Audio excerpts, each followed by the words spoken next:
Imana mu bumana bwayo ubukomere bwayo a guidé sa servante l'apôtre Tris yayoboye umukozi wayo intumwa Tris de nous apporter différents thèmes pour chaque mois, kugira ngo buri kwezi aduhe ingingo nyamukuru tugomba kuganira, afin que nous prenions à chaque mois le temps de développer le thème kugira ngo dufate umwanya uhagije w'ukwezi kugira ngo twige kuri iyo ngingo dans la nouvelle saison et la nouvelle année dans laquelle nous nous trouvons. muri ibi bihe bishyashya ndetse n'umwaka mushya turimo. Mais Dieu est tellement bon que chaque thème il a agencé ariko Imana ni nziza cyane kuko yagiye ihuza buri ngingo cyangwa se buri mutwe de telle manière que les thèmes précédents nous permettent de nous préparer pour le thème qui va arriver. ku buryo ingingo tuba twizeho ukwezi kubanza idufasha kwitegura ingingo y'ukwezi gukurikira. Le mois de janvier, on a parlé des guerriers dans la prière et des intercesseurs. mu kwezi kwa mbere twavugaga ku bijyanye n'abaramyi n'abinginzi, et puis on a parlé de la restauration et de la restitution. hanyuma nyuma yaho tuvuga kongera kubakwa. Ce qui fait que en sachant comment nous préparer à être des guerriers dans la prière, ni ukuvuga ngo kubera ko twamaze kwitegura ko turi abarwanyi mu masengesho, et nous reconnaissons et en venant à savoir comment nous sommes restaurés en Jésus-Christ, kandi tukamenya yuko muri Yesu Kristo twasubijwe ibyari byatwambuwe, et la restitution du pouvoir qui nous a donné de marcher sur les serpents et les scorpions. akanadusubiza ububasha bwo kubasha gukandagira ku mutwe w'inzoka. Alors maintenant on est en mesure de pouvoir démolir les forteresses. ubu noneho tugeze mu mwanya wo kugira ngo tubashe gusenya ibihome. Ce mois-ci, prenons un temps de réflexion d'identifier les forteresses. muri uku kwezi reka dufate umwanya wo kugira ngo dusobanukirwe icyo ari cyo ibihome que nous rencontrons dans nos vies, dans nos familles, dans nos communautés, ibihome duhura nabyo mu buzima bwacu, mu miryango yacu n'aho dutuye, et dans la société. no mu muryango rusange. En ce premier dimanche, muri iki cyumweru cya mbere je vais introduire juste quelques bases de réflexion ngiye kubaha ingingo z'ibanze umuntu yaheraho atekereza, qui nous conduira plus en profondeur tout au long de ce thème. zizatuma tubasha kwinjira muri ino ngingo mu buryo bwimbitse. D'abord, je voudrais commencer avec l'étymologie du mot forteresse. reka tubanze turebe inyito gihome icyo isobanura. Notre frère ici qui a fait, je ne sais pas si on dit linguiste, pourra même mieux définir ça. ndetse umuvandimwe wacu wize ibijyanye n'indimi ashobora kudusobanura neza ibijyanye n'iryo jambo. Mais dans forteresse, il y a fort. ariko muri ririya jambo igihome mu gifaransa forteresse harimo ijambo fort et puis res. hakazamo noneho n'ayo magambo akurikiraho s. Et suffixe s ayo magambo ahera s indique souvent une qualité, agaragaza ikintu kiranga umuntu ariko cyiza, un état moral cyangwa se imyitwarire ou physique, myiza, cyangwa uburyo umuntu ameze mu gihagararo, ou indique une propriété. cyangwa se bikagaragaza umutungo runaka. Donc dans fort, res, nuko harimo imbaraga, il y a fort. hari ijambo imbaraga muri forteresse mu gifaransa nyine igihome. Alors retenons bien ça, il y a fort et un état moral, un état physique, une qualité. mbese hari kuba umuntu afite imbaraga ariko kandi ngo kugira imbaraga bikaba ari nk'ikintu kimuranga ariko cyiza. Alors en allant chercher la définition de forteresse, rero nagiye kureba igisobanuro cy'iryo jambo, j'ai trouvé il y a un lieu régulièrement fortifié, nsanga bivuga ahantu runaka ariko hubatswe ibintu bikomeye pour résister aux attaques d'un ennemi. bigamije kugira ngo bigamije ubwirinzi bwo kurinda umwanzi mu gihe yaba aduteye. Ou encore c'est une barrière qui isole. cyangwa se ikaba ari nka bariyeri cyangwa se ikintu umuntu ashyira atambika imbere kugira ngo atandukanye ikintu n'ikindi, Ou protège des influences extérieures.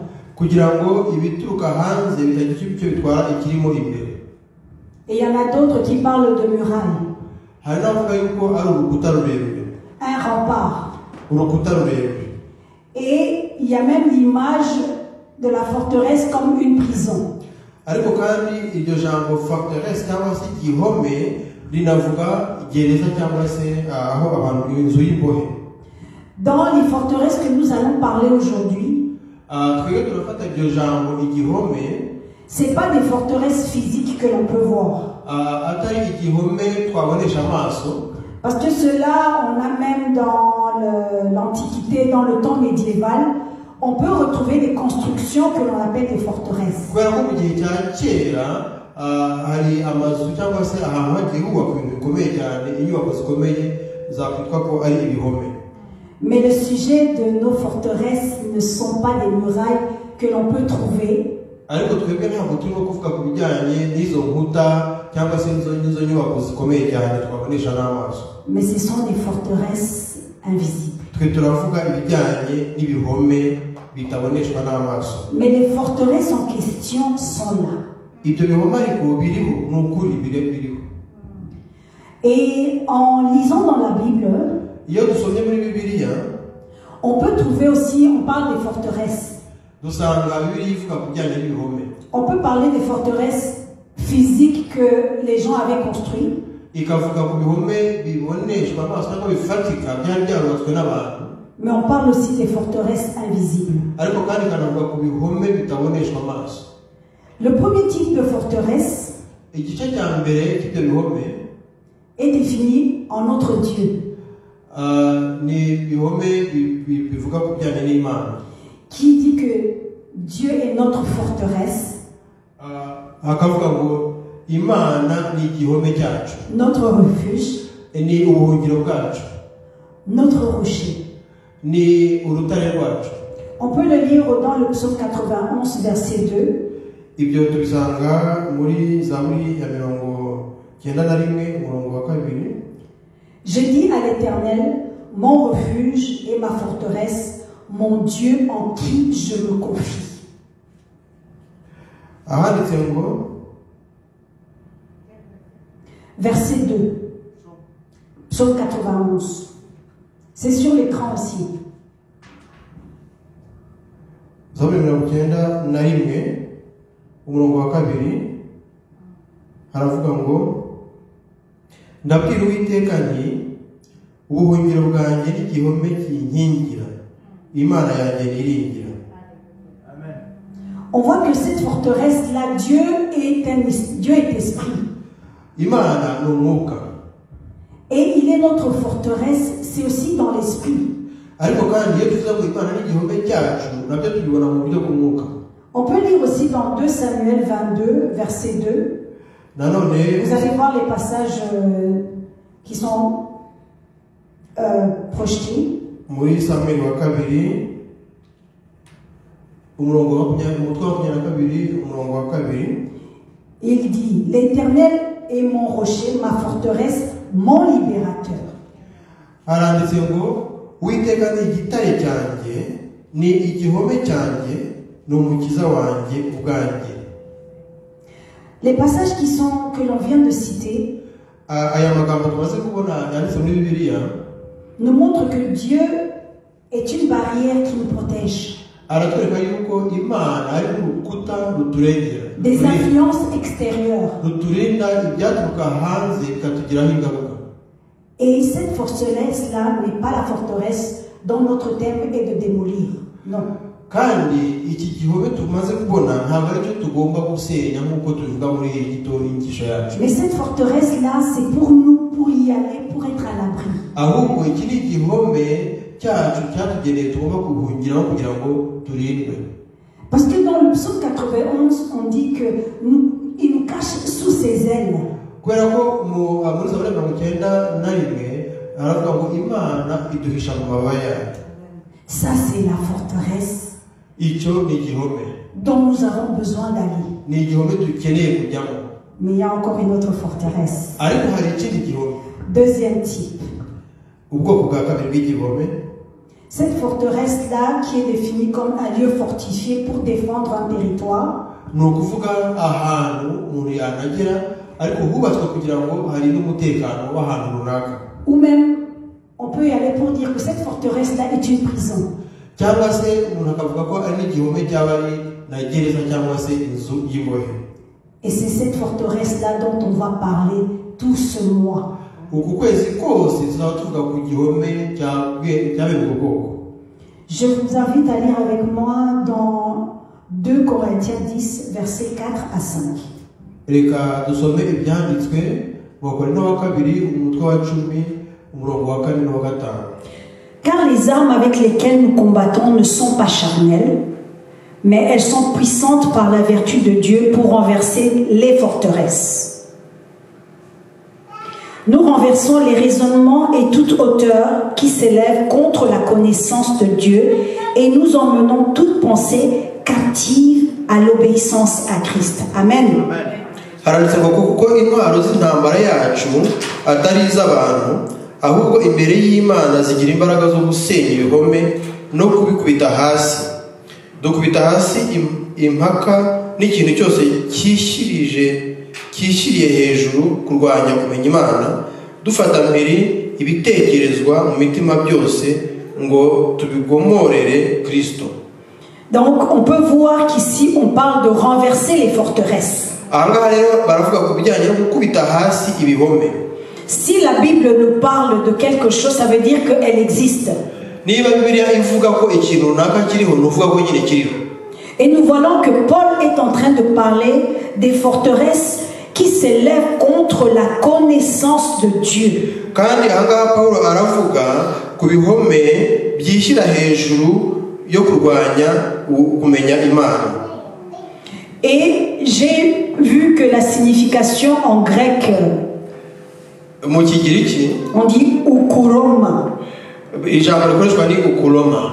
On dit c'est toute chose sur laquelle on s'appuie. No kuvuga buri kintu cyose umuntu ashobora kwishingikirizaho. Argument et raisonnement. Ibitekerezo cyangwa se ingingo umuntu yatanga. Qu'un disputeur avance pour fortifier son opinion et la défendre contre son opposant. Et c'est de ça que Paul est en train de parler. C'est-à-dire que nous avons des raisonnements où nous sommes sur des influences qui nous amènent à des raisonnements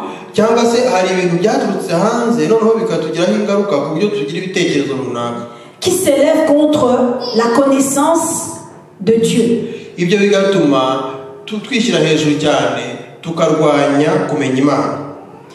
Et cette connaissance, on dit, bon oui, il y a des raisonnements qui sont, mais comment sont ces raisonnements-là?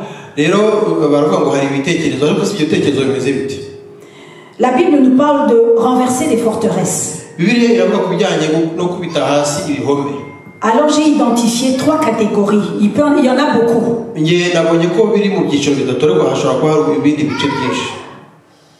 J'ai identifié des forteresses spirituelles. Si nous lisons dans Ephésiens 6:12,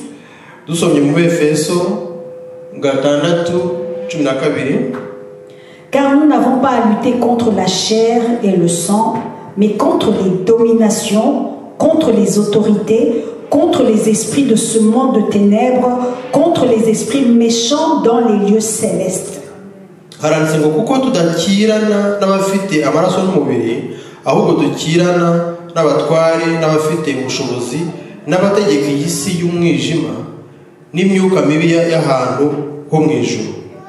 Prenons-nous conscience qu'il y a un lieu céleste. Nous vivons dans ce monde, mais il y a un lieu céleste. Et dans ce lieu céleste, par cette parole, nous pouvons voir qu'il y a des dominations. Comme le mot l'indique, domination, on entend domine sur les nations. Mu gifaransa kuvuga domination harimo kuba umuntu atwara amahanga cyangwa se ishyanga runaka. Donc, dans les lieux célestes, il y a des esprits puissants qui dominent sur les nations. ni ukuvuga ngo aho hantu ho mu ijuru hari imyuka ikomeye ifite ubutware ku mahanga. Et les nations, c'est le monde dans lequel nous sommes, donc ça a un impact sur les nations, dans le monde invisible. Amahanga cyangwa se ibihugu ni ino si dutuyemo, ku buryo ubwo iyo myuka ifite imbaraga kuri iyi si tutabona cyangwa se tubona. Et on parle aussi des autorités. Haranavugamo ubutegetsi. Et ces autorités dans les lieux célestes sont associées aux dominations. Ubwo butegetsi kandi buri ahantu ho mu mwuka hejuru ho mu ijuru bukaba bufitanye isano n'ubwo butware twavuze bukandi. Donc ce gouvernement de domination fait travailler les autorités. Ni ukuvuga ngo ubwo butware bufite abategetsi babukorera. Et encore dans les lieux célestes, on parle des princes de ce monde de ténèbres. Kandi aho hantu ho mu ijuru kandi havuga yuko hari abategeka isi y'umwijima. Donc il y a des esprits des ténèbres qui leur mandat est de maintenir les hommes dans l'ignorance de la parole de Dieu. Ni ukuvuga ngo hari imyuka iri mu mwijima ifite gahunda cyangwa se porogaramu yo gutuma abantu batamenya Imana, afin que les gens restent dans les ténèbres, parce qu'ils sont les princes du monde de ténèbres. kugira ngo abo bantu bagume mu mwijima, kuko turimo turavuga ko abatware bahuye n'ahantu mu ijuru ni abatware b'umwijima. Et puis il y a les esprits méchants. Hakaba kandi n'imyuka mibi. Et ceux-là sont des démons. Iyo myuka mibi rero ni amadayimoni. Et leur travail, c'est d'influencer les gens dans les passions de la chair. Kandi akazi k'abadayimoni ni ugutuma abantu bitabira ibintu byo kwishimisha umubiri, pour pousser l'homme à des péchés. kugira ngo umuntu abashe gukora ibyaha. Et les détourner l'homme vers le spiritisme, bakanamujyana no mu bintu by'imitekerereze y'ubumana ariko idasobanutse, l'animisme, le fétichisme, kwemera imyuka idafitanye isano n'Imana ndetse no gukoresha ibintu bifatika abyitirira Imana. J'ose espérer que les mamans pasteurs, vous viendrez pour aussi parler dans ce domaine-là. Je sais que parmi vous avez aussi beaucoup de connaissances. Ndizera ko abapasiteri bacu bazatwigisha kurushaho kuri iyi ngingo kuko nzi ko babifiteho ubumenyi bwinshi. Donc dans le lieu céleste, il y a des forteresses. Ni ukuvuga ngo aho hantu ho mu ijuru hari ibihome. Mais il y a aussi des forteresses externes qui affectent l'homme. Ariko kandi hari n'ibindi bihome biri hanze y'umuntu ariko bimugiraho ingaruka.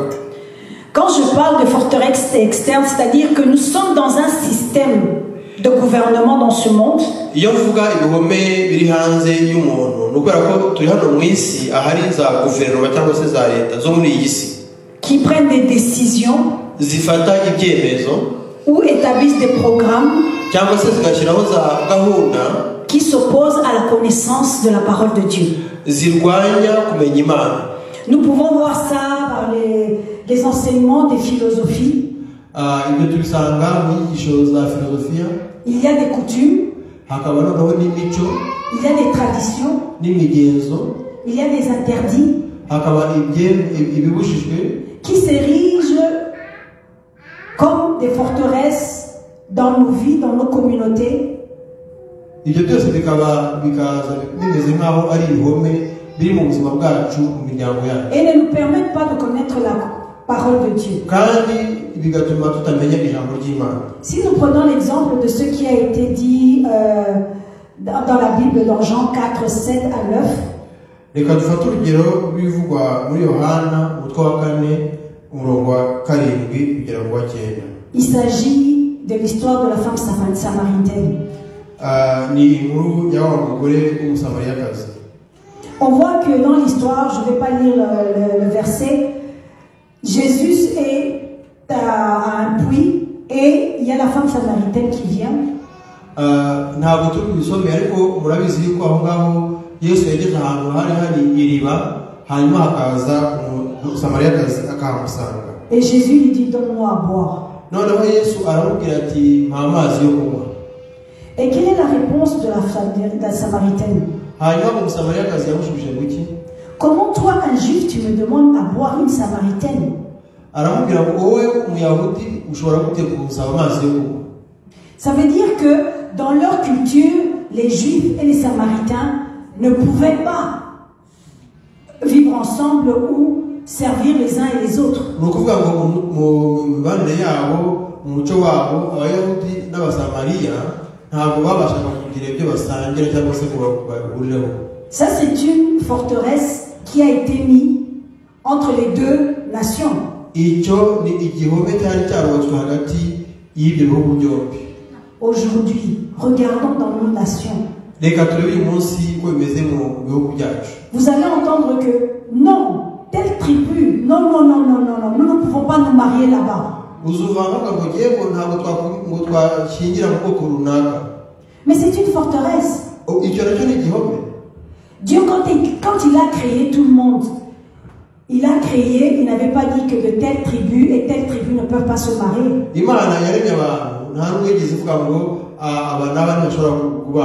Nous sommes des créatures de Dieu. Et vous allez voir que quand on va dans l'éducation même, dans certains pays, il est interdit de parler du christianisme.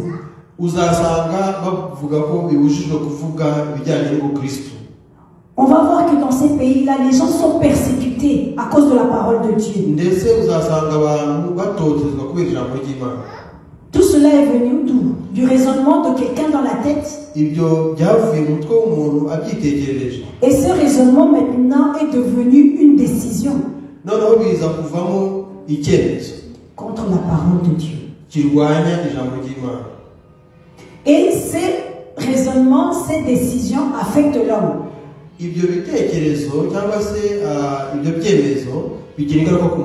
Ce sont des forteresses invisibles, mais qui sont là.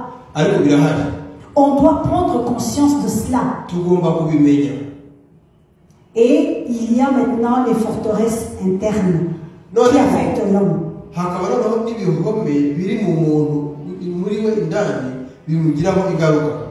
Mon propos, c'était de montrer les différentes sortes de forteresses afin que l'on prenne le temps de les identifier. Mais je voudrais surtout insister sur les forteresses internes qui affectent l'homme.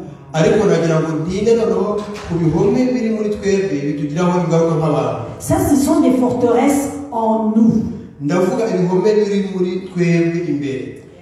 sais pas, je vais vous poser des questions. Est-ce que vous êtes conscient que vous avez des forteresses? Parfois, on sait qu'on a des forteresses, mais on tolère.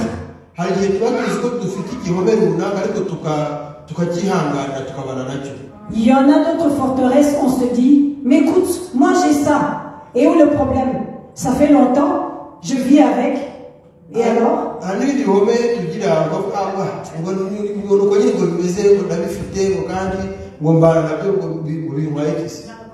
Mais est-ce qu'on se rend compte que ces forteresses-là s'élèvent contre la connaissance de Dieu?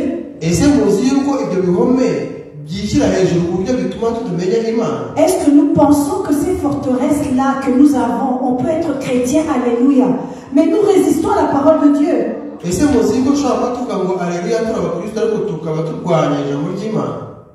Les forteresses internes sont des voix.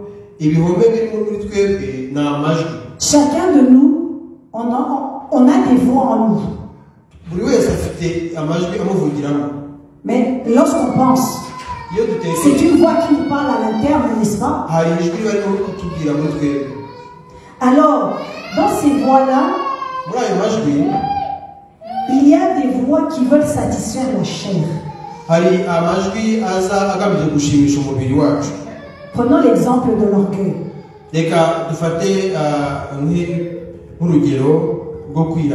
L'orgueil satisfait quoi? La chair. Il y a certaines cultures, on leur dit ne montrez jamais vos sentiments.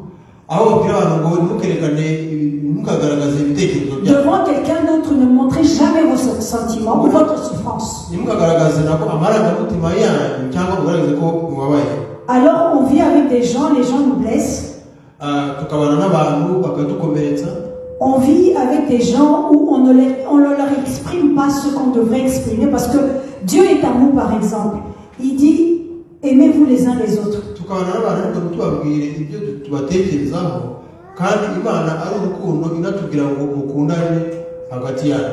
Si je dis à celui-là que je l'aime, il va commencer à avoir une grosse tête.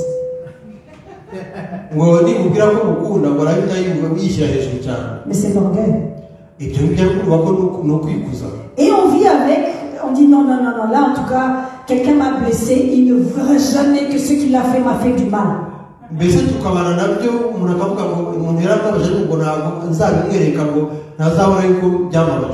si je ne te dis pas que tu m'as fait du mal, comment tu sauras que tu m'as fait du mal? Mais c'est l'hypocrisie. Ce sont des forteresses. Est-ce qu'on se rend compte des petites forteresses que l'on a en nous comme ça?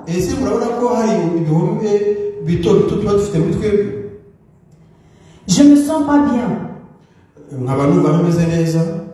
Quelqu'un me dit comment tu vas? Je dis je vais bien. C'est un mensonge. Forteresse. Et parfois on ne se rend pas compte de ce genre de forteresse que nous avons en nous et que si on le fait une fois, ça va. Mais lorsqu'on le fait plusieurs fois, quand je dis que je vais bien, quand je vais mal, c'est-à-dire que j'ai menti, péché.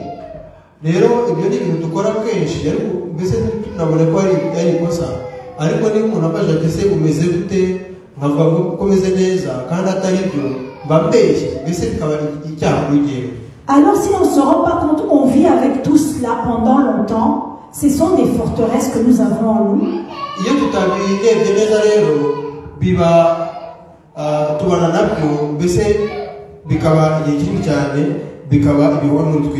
Et ça, ce sont des forteresses qui satisfont notre chair.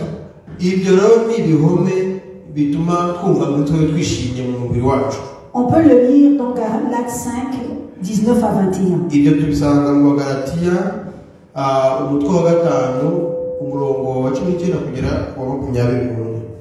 Les œuvres de la chair sont manifestes.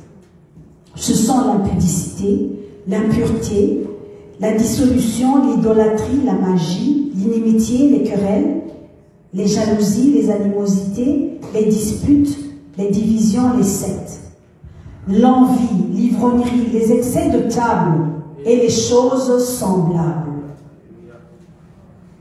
Ça, ce sont des... Et je vous dis d'avance, comme je l'ai déjà dit, que ceux qui commettent de telles choses n'hériteront point du royaume de Dieu.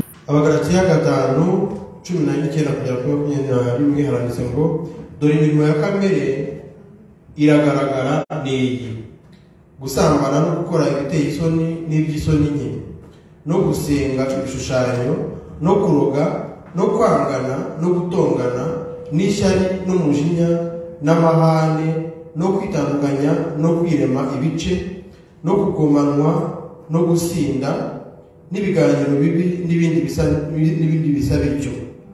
Ndababwira hakiri kare nk'uko nababwiye kera yuko abakora ibisa n'ibyo bisa bityo batazaragwa ubwami bw'Imana. À nous d'identifier cela en nous. Birakwiye ko buri wese yisuzuma akareba ibihome nk'ibyo ngibyo buri muri twebwe. Une personne peut être colérique. Ushobora kuba ari umuntu ugira umujinya. Ah mais écoute, moi je suis comme ça parce que les gens m'énervent. On commence à se donner des raisons.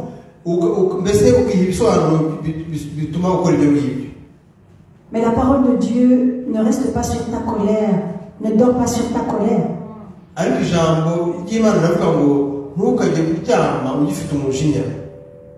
C'est une forteresse. On parle ici des querelles. On parle de la jalousie. baravuga kugira ishyari. Ce sont des choses qui viennent de notre chair. Ibiri ibintu biri muri twe mu mibiri yacu. Et ce sont des forteresses avec lesquelles nous vivons. Kandi ni ibihome tubana nabyo. Je peux voir deux personnes, des amis en train de parler. Moi, je suis exclu, je me sens rejeté. Ushobora kubona abantu babiri bavugana nk'inshuti noneho kubera ko batambwiye ngo tuvugane nabo mwumva mbese basa nkaho banshyize ku ruhande. J'ai été maltraité depuis mon jeune enfance. Ushobora kuba naragiriwe nabi mu gihe nari umwana. Les membres de ma famille ne m'ont pas aimé. Abo mu muryango wanjye batigeze bankunda. Et on commence à vivre avec le rejet. Nkabaho nk'umuntu witandukanya n'abandi cyangwa wumva ko abandi bamuhaye. On commence à s'apitoyer sur son sort. Oui, moi ça a toujours été comme ça, ainsi de suite. Noneho gahora avuga ngo ngiye niko bimeze ngo nuko byamye bimeze. Ce sont des forteresses. Ibyo nabyo ni ibihome. Dieu nous aime. Imana iradukunda. Même si tout autour de nous, nous ne recevons pas cet amour-là. Niyo abadukikije bataba baduha urukundo nk'uko turushaka. Mais lorsque on reste dans cet esprit, je suis toujours rejeté, ainsi de suite.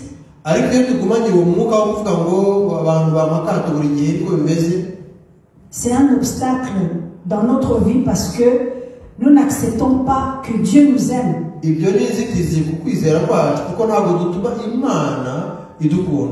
Ce sont des forteresses. Il y a aussi des forteresses qui viennent des pensées négatives.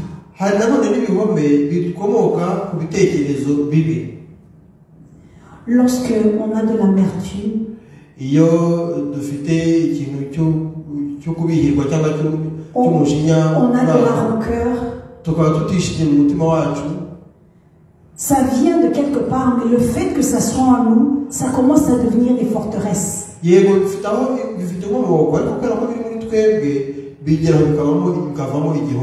Et ces forteresses nous oppriment. Quelqu'un qui est dans l'amertume, dans le ressentiment, c'est très difficile, même quand on va devant Dieu pour prier. L'amertume reste là, tant qu'on n'a pas identifié cette amertume.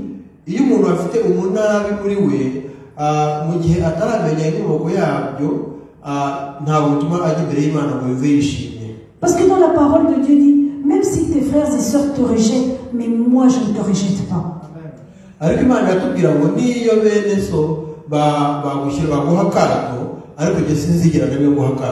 Mais il y a une forteresse qui s'élève sur la parole de Dieu qui peut venir et nous guérir.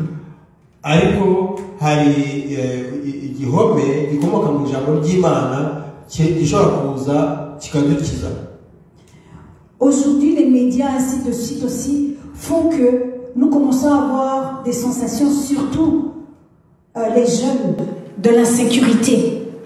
Uyu munsi mu binyamakuru cyangwa mu byandikwa mu makuru bituma abantu bamwe na bamwe cyane abakiri batoya bashobora kumva batamerewe neza. On s'accepte pas comme on a été créé. Bakumva batiyemera batiyakira nkuko baremwe. Aujourd'hui, il y a tel mode qui arrive et on veut faire comme eux parce qu'on ne s'accepte pas physiquement. Bakagendera ku bishya biguruka bije kubera ko tutiyemera uko tumeze ngo twiyakire tugashaka kugendana n'ibiguruka. On a un peu grossi, maintenant on commence à avoir des complexes. C'est interne, personne ne voit à l'extérieur, ne pourrait pas savoir que vous êtes dans l'insécurité. Personne ne peut savoir que vous avez des complexes. Ces complexes sont des forteresses. Alors, est-ce que nous avons identifié différentes sortes de forteresses qu'on peut avoir?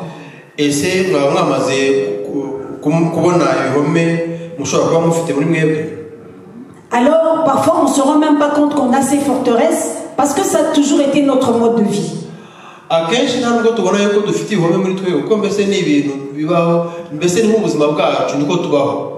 J'ai aimé ce que le modérateur et maman pasteur Immaculée ont dit. Nous devons les identifier. Nous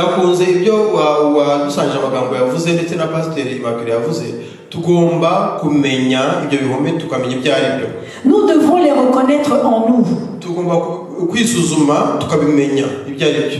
Parce que si nous ne le reconnaissons pas, nous ne l'identifions pas, comment on va les démolir? Kuko tutabasha kubimenya ngo tumenye aho biri n'ibyo ari byo, ntabwo tuzabasha kubisenya. Alors prions l'Esprit de Dieu. Reka dusabe rero umwuka w'Imana adufashe. Le psaume 139 dit ceci, dans 23 et 24. Sonde-moi, ô Dieu, et connais mon cœur. Éprouve-moi et connais mes pensées. Regarde si je suis une mauvaise voie et conduis-moi sur la voie de l'éternité. Demandons à l'Esprit de Dieu de nous sonder. Demandons-lui, et il ne demande pas mieux pour nous dire, il y a ça qui te bloque sur ce que j'ai envie de te dire, de ma révélation vers toi. Parce que tu as des complexes. Zaburi 139 umurongo wayo wa 23 na 24 haranditse ngo Mana ndondora umenye umutima wanjye, mvugutira umenye ibyo ntekereza, urebe yuko harimo inzira y'ibibi indimo, unshorerere mu nzira y'iteka ryose. Parce que nous, ce que nous demandons à l'Esprit de Dieu, il va nous parler. Nidusaba umwuka w'Imana azatuvugisha. Et aujourd'hui, ce qui a le plus comme forteresse, c'est la peur. Noneho rero muri iyi minsi igihome gikomeye cyane dufite n'ubwoba. La peur de manquer de l'argent. Ubwoba bwo kutagira amafaranga ahagije. La peur de ne pas réussir à l'école. Ubwoba bwo kudatsinda ku ishuri. La peur de ne pas avoir des enfants. Ubwoba bwo kutabyara. Il y a plusieurs peurs qui sont là. Hari ubwoba butandukanye dufite. Si nous avons la connaissance de la parole de Dieu qui dit ta vie est entre mes mains. Niba twari tuzi ijambo ry'Imana rivuga ngo ubuzima bwanyu buri mu biganza byanjye. Je suis ton berger, tu ne manqueras de rien. Imana ikatubwira ngo ndi umushumba wawe. C'est toujours dans le raisonnement. Nta na kimwe uzabura. Ibyo byose biri mu bitekerezo.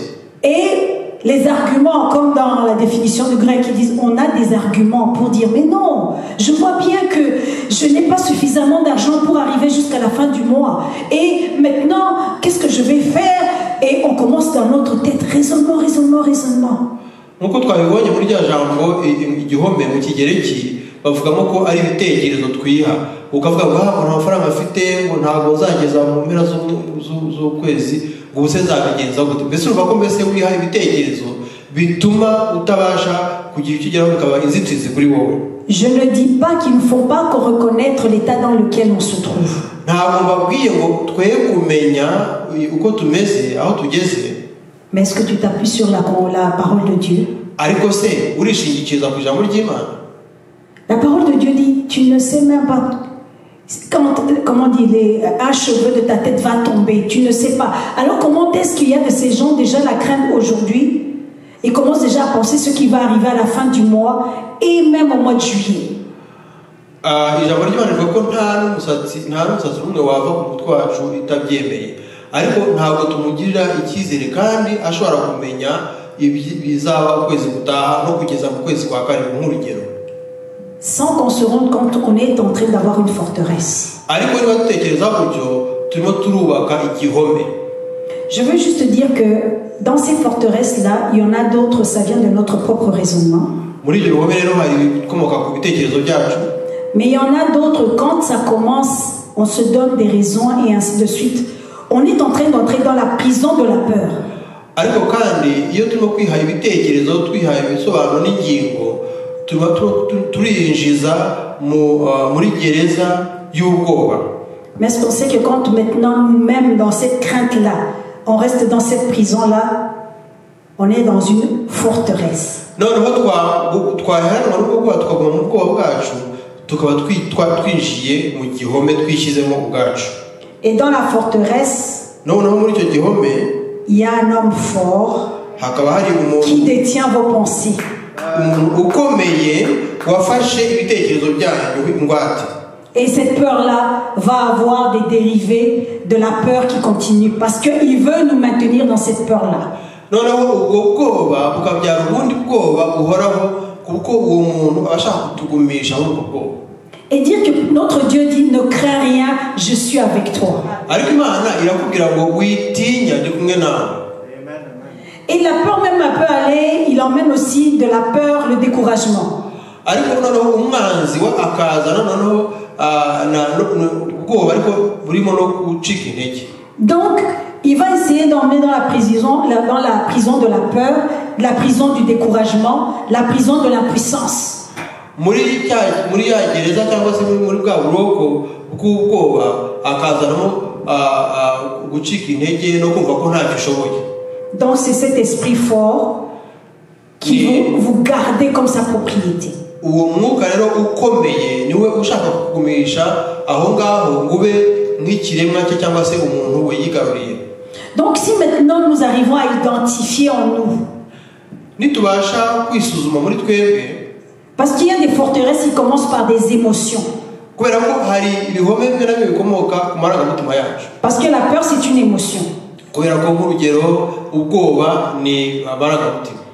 Cette émotion-là, elle est là, mais quand elle devient permanente, noneho ayo marangamutima nubwo ahari ariko iyo agumyeho igihe cyose, on commence à avoir une peur de ceci, une peur de cela, et ça continue, là, identifiant que c'est une forteresse. ukabona utangiye gutinya iki n'iki bigakomeza, umenye yuko aho ngaho ari igihome.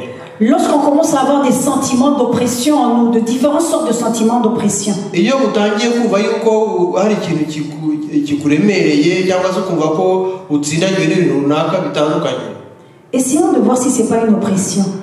tujye tubanza turebe niba koko icyo kintu atari igihome. Parce que notre Dieu est un Dieu de paix. kubera ko imana yacu ni imana y'amahoro. Et lorsque nous sommes dans sa paix, nous ne pouvons pas avoir tous ces sentiments-là. kandi iyo dufite amahoro y'imana, ibyo bitekerezo byose ntabwo twabigira. Donc ça, ce n'est que quelques exemples de base que je voulais mettre pour montrer les genres de forteresses que l'on peut avoir et on ne se rend pas compte. ubwo rero ni ingero nabahaga nkeya kugira ngo mbereke ubwoko bumwe na bumwe bw'ibihome dushobora kugira ariko tutazi ko tubufite. Alors demandons cet esprit sonde-moi. reka dusabe umwuka w'imana Éprouve-moi. aturondore, Connais mes pensées. amenye ibitekerezo by'imitima yacu. Et lorsque maintenant l'Esprit de Dieu va nous emmener petit à petit les révélations des forteresses de là où nous nous trouvons, noneho umwuka w'imana buke buke agende atwereka ibihome by'aho turi, venons devant notre Dieu, noneho tuze imbere y'imana, repentons-nous et demandons pardon twicuze kandi dusabe imbabazi d'avoir laissé ces oppressions, ces forteresses en nous. kubera yuko twaretse ugutindagirwa no gutsikamirwa ndetse n'ibyo bihome bikavuga muri twebwe. Demandons pardon à Dieu d'avoir toléré cela. dusabe imana imbabazi kubera ko twemeye kubana n'ibyo bintu. Parce que l'œuvre de la croix nous a libérés. kubera ko ku musaraba twarabohowe.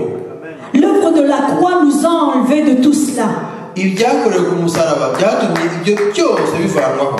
Alors comment est-ce que nous restons encore dedans? Nous devons nous repentir. none se ni gute twaguma nyine muri ibyo bintu nk'uko gutsikamirwa? Reka twicuze, icyo ni icyaha tugomba kwicuza. Et lorsque nous avons demandé pardon à Dieu, nitumara gusaba imana imbabazi, la décision est nôtre.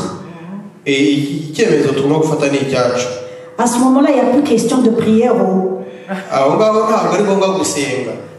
Mais maintenant, il faut parler à nos forteresses. ahubwo tugomba kuvugana n'ibyo bihome byacu. Pas commencer au Seigneur, j'ai ceci, cette forteresse, enlève-moi. Non. ntabwo ari ukuvuga ngo mana ngo mfite ngo igihome cy'ingo rwose cy'imvano oya. Jésus nous a donné l'autorité yesu de yaduhaye marcher sur les serpents et les scorpions. ngo gukandagira. Il a même dit dans sa parole, si tu dis à cette montagne, ôte-toi de là et jette-toi dans la mer. ndetse mu ijambo ryaravuze ngo ubwiye uyu musozi ngo va wijugunye mu nyanja wabikora.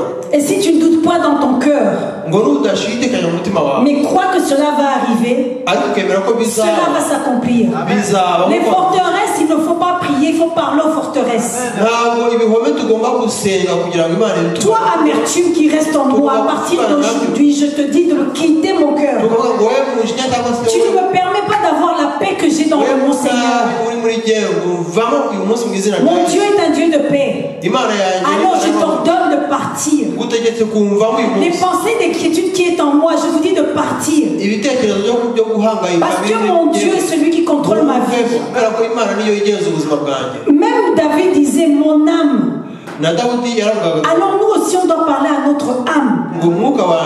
Mon âme, sois calme, ne t'inquiète pas. Amen.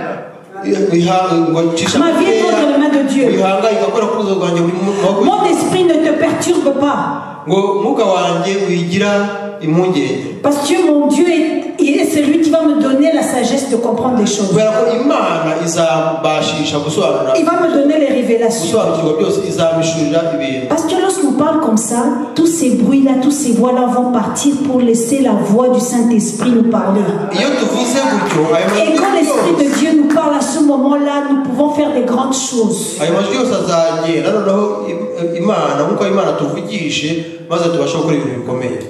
Et c'est ça que nous devons faire.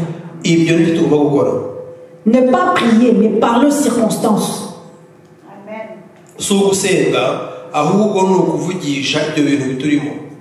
Et nous savons qu'on a aussi cette autorité. J'insiste surtout sur les forteresses internes. Parce que déjà si nous parlons sur nos forteresses internes, nous allons être restaurés. Nous serons plus forts. Notre raisonnement maintenant sera captif à l'obéissance à Christ. Et nous allons marcher avec notre Dieu. Mais nous ne pouvons que nous épanouir. Identifier nos forteresses, reconnaître nos forteresses, décider de renoncer à tout cela, décider de divorcer de toutes ces oppressions forteresses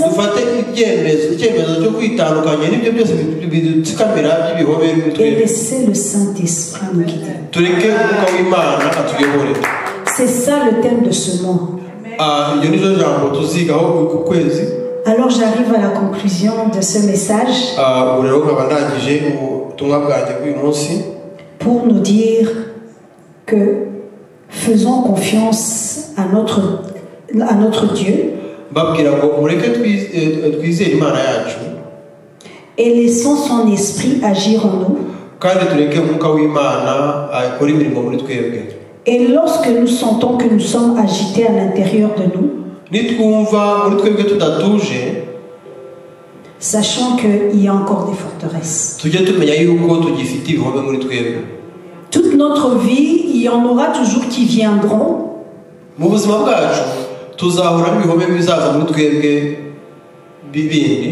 Mais même si cette forteresse est très grande,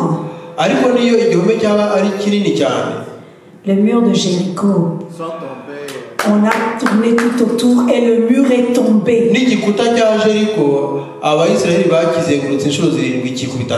Alors toute forteresse, aussi forte qu'elle est, aussi grande qu'on peut voir que c'est trop grand pour moi,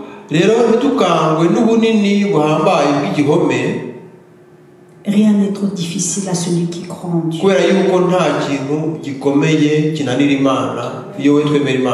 La dernière chose, c'est l'œuvre de la croix.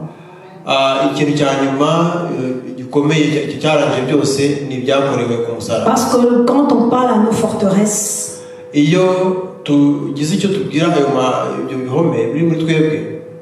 on doit parler aux forteresses à cause de l'œuvre de la croix.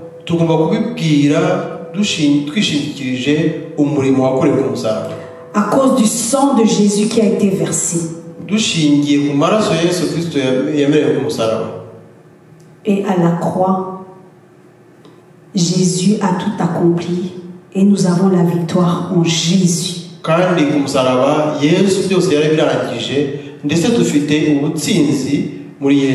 Alors toi, mon frère, ma soeur, et à moi-même, levons-nous maintenant avec la puissance que le Christ ressuscité nous a donnée et démolissons les forteresses qu'il y a dans nos vies, démolissons les forteresses qu'il y a dans nos familles et pourquoi pas dans notre société.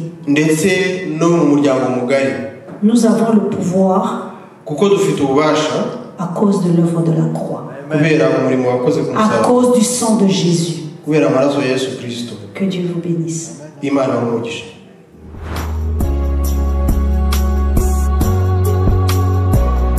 East Wind Ministries, seeking God to impact nations.